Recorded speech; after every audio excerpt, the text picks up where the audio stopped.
Good morning students.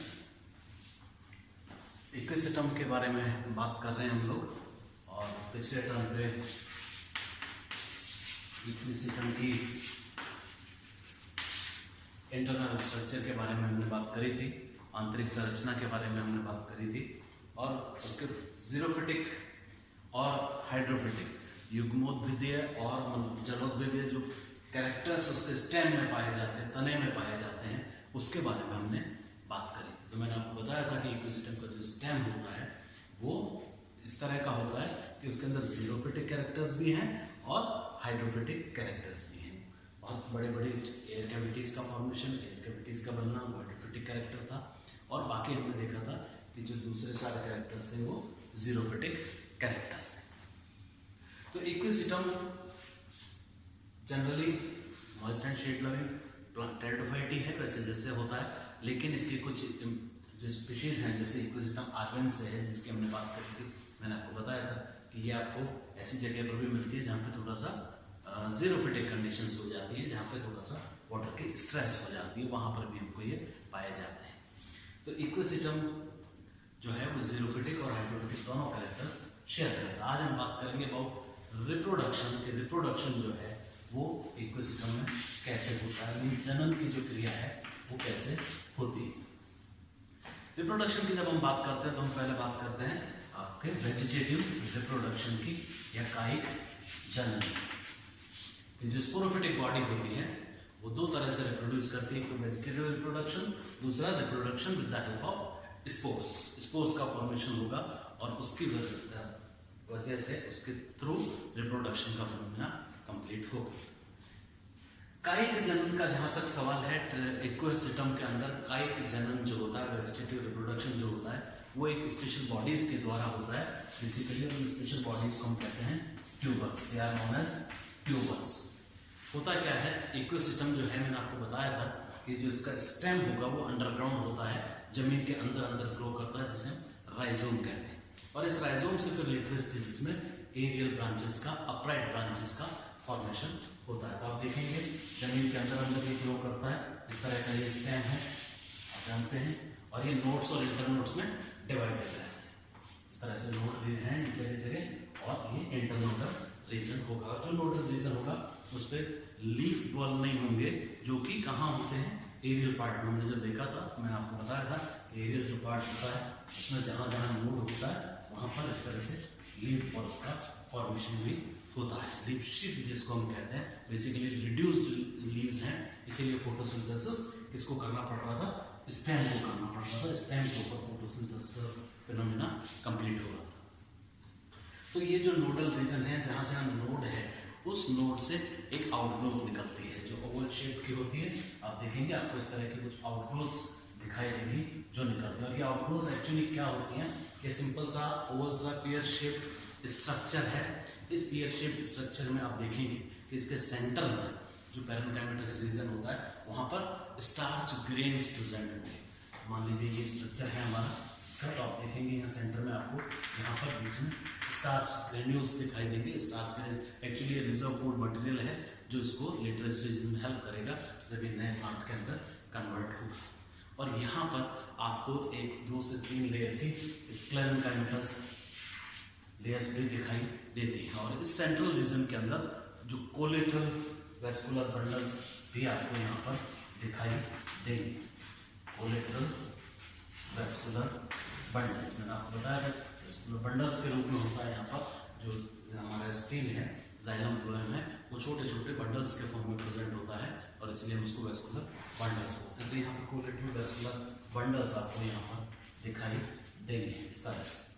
तो ये जो स्ट्रक्चर बनता है कुछ स्ट्रक्चर, इसको इस स्ट्रक्चर को हम कहते हैं tubers. They are known as tubers. और ये ट्यूबर्स क्या करते हैं, जब प्लांट्स के बन जाते हैं तो प्लांट से टूट के अलग हो जाएंगे और जमीन के अंदर पड़े रहेंगे।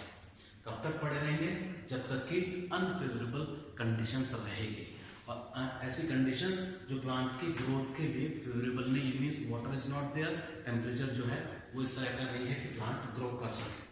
तो जैसे ही फेवरेबल कंडीशंस लौट के आएंगी, मीन्स वापस जब ऐसी परिस्थितियां आएंगी जब ग्रोथ की जा सके, तो ये जो ट्यूबर्स होती हैं ये जो रेस्टिंग बॉडीज के रूप में जमीन के अंदर पड़ी हुई है, ये फिर ग्रो करेगी और ग्रो करके नए प्लांट में कन्वर्ट हो जाएंगे। तो ट्यूबर्स बेसिकली अनफेवरेबल कंडीशन से निकलने का तरीका भी हो गया, और दूसरा चूंकि इससे नंबर बढ़ा, बहुत सारे ट्यूबर्स का फॉर्मेशन हुआ और जिन्होंने नया प्लांट बना लिया, तो ये क्या हुआ, आपका वेजिटेटिव प्रोपोगेशन का भी एक तरीका हो गया, काइट जनन का भी एक तरीका हो गया। तो रिप्रोडक्शन में जब वेजिटेटिव रिप्रोडक्शन की हम बात करते हैं इकोसिस्टम के अंदर, तो वो एक ही तरीका है जिसके द्वारा ये होता है, और वो होता है राइजोम के ट्यूबर्स के द्वारा। और ये ट्यूबर्स कहाँ प्रेजेंट होते हैं, राइजोम के ऊपर। राइजोम मीन्स वो पार्ट स्टेम का जो जमीन के अंदर जमीन के साथ साथ ग्रो करता है, अंडरग्राउंड स्टेम जो होता है, इसको हम राइजोम बोलते हैं। तो इसकी मदद से यहाँ पर ट्यूबर्स के द्वारा वेजिटेटिव रिप्रोडक्शन का काम किया जाए। अब हम बात करेंगे about the reproduction, asexual reproduction, जिसकी हम बात करते हैं, reproduction with the help of spores. जो प्लांट बॉडी होती है वो रिप्रोड्यूस करेगी with the help of spores. हम जानते हैं टेट्राफाइट्स के अंदर बीजाणुओं का निर्माण होता है, और ये जो बीजाणु होते हैं, ये बीजाणु आगे जाके आपके जो है गेमेटोफिटिक बॉडी का फॉर्मेशन करेंगे। तो रिप्रोडक्शन स्पोर्स के द्वारा होता है। इक्विसिस्टम जो है हमारा, वो किस तरह का टेरिडोफाइट है, होमोस्पोरस टेरिडोफाइट। होमोस्पोरस, होमोस्पोरस का मतलब यहाँ पर जितने भी टेरिडोस्पोर्स बनेंगे वो सारे एक से होंगे। मैंने आपको बताया था कि टेरिडोफाइट्स दो तरह के स्पोर्स बनाते हैं, एक होमोस्पोरस होते हैं, एक हेटेरोस्पोरस होते हैं, विषम बीजाणु होते हैं। स्लेजिनेला के बारे में हमने उसके बारे में बात करी थी, जब स्लेजिनेला हमने पढ़ा था, मैंने बताया था आपको कि सिर्फ 9 टेरिडोफाइट्स हैं जिनके अंदर हेटेरोस्पोरी मिलती है, बाकी सारे के सारे टेरिडोफाइट्स कैसे हैं, होमोस्पोरस है, समबीजाणु होते हैं। तो इक्विसिस्टम भी होमोस्पोरस है, मींस जितने भी स्पोर्स बनेंगे ये स्पोर्स कैसे होंगे, एक समान होंगे, एक से ही होंगे, उनका शेप, उनका साइज एक सा होगा, और आगे जाके ये जो गेमेटोफाइट है ऐसा गेमेटोफाइट बनाएंगे जिसके ऊपर एंथ्रीडियम आर्चिगोनियम का फॉर्मेशन होगा। मींस जो गेमेटोफाइट होगा वो कैसा होगा, मोनोशियस टाइप का गेमेटोफाइट बनेगा।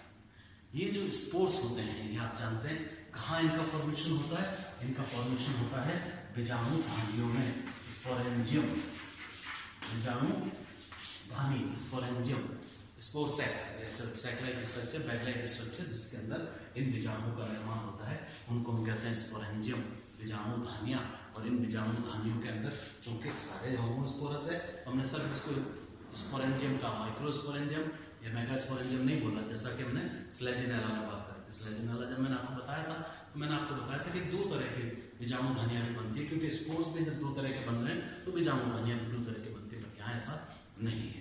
बीजाणु धानियां कहाँ लगती है, बीजाणु धानियां आप जानते हैं लीव्स के ऊपर लगती थी, और फिर वो लीव्स जिनके ऊपर बीजाणु धानियां लगती हैं उनको हम स्पोरोफिल्स कहते थे, और वो स्पोरोफिल्स आपस में मिलके एक स्ट्रक्चर बनाते थे जिसे हम कहते थे कोन।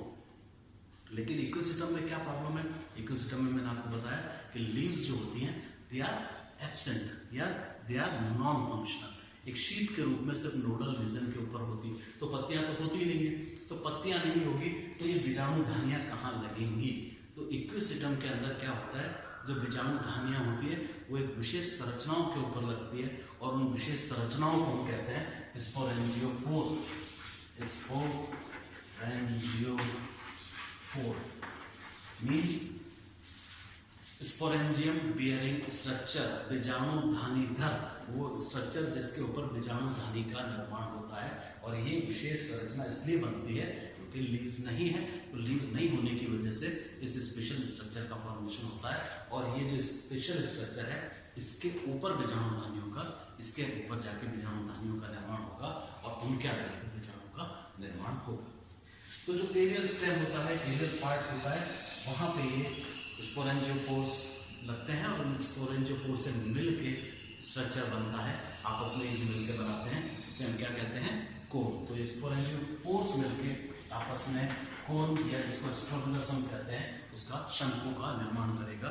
तो शंकु के अंदर क्या होंगे, स्ट्रोबिलस होंगे, स्ट्रोबिलस के अंदर क्या होंगे, स्पोरेंजियम होंगे। नीचे आप देखेंगे, फिर बात करेंगे कि स्पोरेंजियम लगे होंगे, और उन स्पोरेंजियम के अंदर स्पोर्स का फॉर्मेशन होगा। तो ये इस फर्टाइल पार्ट जो होता है, जो एरियल पार्ट जो स्टेम का है, जो जिसके ऊपर कोन का फॉर्मेशन होता है, हम उसे फर्टाइल ब्रांच कहते हैं। और इस फर्टाइल ब्रांच के जनरली टर्मिनल पोजीशन का देखेंगे यहाँ पर इस बीजाणु का क्या, जिसको कोन कह रहे हैं, उसका फॉर्मेशन हो रहा है। आप यहाँ देखेंगे कोन, और ये कोन चूंकि लीव्स का नहीं बना हुआ है, तो हमने देखा कि लाइकोपोडियम में भी अस्लेजिनेला में जो कोन था वो बहुत सॉफ्ट था, क्योंकि वो किसका बना हुआ था, स्पोरोफिल्स का एग्रीगेशन था, स्पोरोफिल से मिलके बना हुआ था। लेकिन यहाँ पर चूंकि स्पोरेंजियम 4 का बना हुआ है, तो ये बहुत कॉम्पैक्ट और हार्ड स्ट्रक्चर होता है। आप इसको देखेंगे या आपको इस तरह का स्ट्रक्चर यहाँ पर दिखाई देगा। एंड दिस इज कोन, बीजाणु शंकु, जिसके अंदर बीजाणु नानियों का फॉर्मेशन होगा। जनरली इसकी पोजीशन जो होती है वो टर्मिनल होती है, मतलब इसके बाद आगे ग्रोथ नहीं होगी। लेकिन कुछ स्पीशीज में जैसे इक्विसिटम आर्वेंस है, आप देखते हैं कि कुछ समय बाद जैसे ही ये शंकु मैच्योर होगा, ये निकलेगा, गिर जाएगा, फिर आगे इसकी ग्रोथ शुरू हो जाती है। लेकिन in most of the species ये टर्मिनल पोजीशन पे होता है। और एक इम्पॉर्टेंट चीज़ यहाँ है, यहाँ पर आप देखेंगे आपको इस तरह की आउटफ्लोस दिखाई देगी लीफ बॉल जैसी, और इस आउटफ्लो को हम कहते हैं एन्यूलस, प्रेजेंस ऑफ एन्यूलस। ये एन्यूलस कहलाता है शंकु के जस्ट नीचे, जैसे लीफ की हमें शेप थी, लीफ बॉल था, वैसा ही ये स्ट्रक्चर होता है। इसके मॉर्फोलॉजिकल नेचर को लेकर फिर दो तरह की बातें हैं। कुछ लोग कहते हैं लीफ शेप ही है, जैसे लीफ शेप बनती है वही उसका है, उसी की वही है, उसी को हम एन्यूलस कह रहे हैं। कुछ लोग कहते हैं कि नहीं, ये जो है इसका जो नेचर है वो स्पोरेंजियोफोर टाइप का है, क्योंकि इसके बाद में जाके इसके ऊपर क्या होता है, स्पोरेंजियम का, बीजाणु धानी का भी फॉर्मेशन हो जाता है। तो इसलिए इसका जो नेचर है वो फिर डिबेटेबल है। कुछ लोगों के हिसाब से लीफ लाइक स्ट्रक्चर ही है, लीफ बॉल है जैसा है, और कुछ के हिसाब से ये क्या है, स्पोरेंजियोफोर नेचर का है। मीन्स इसके ऊपर एक्चुअली चूंकि स्पोरेंजियम का, बीजाणु धानियों का फॉर्मेशन हो जाता है। कोई बात नहीं, कुछ भी हो, ये यहाँ पर यहाँ के बेस पे प्रेजेंट होगा, और यहाँ पे जाके शंकु का फॉर्मेशन होगा। तो हम बात करेंगे अब स्ट्रक्चर ऑफ स्पोरेंजियम, कि बीजाणु कोन का जो स्ट्रक्चर होता है वो कैसा होता है।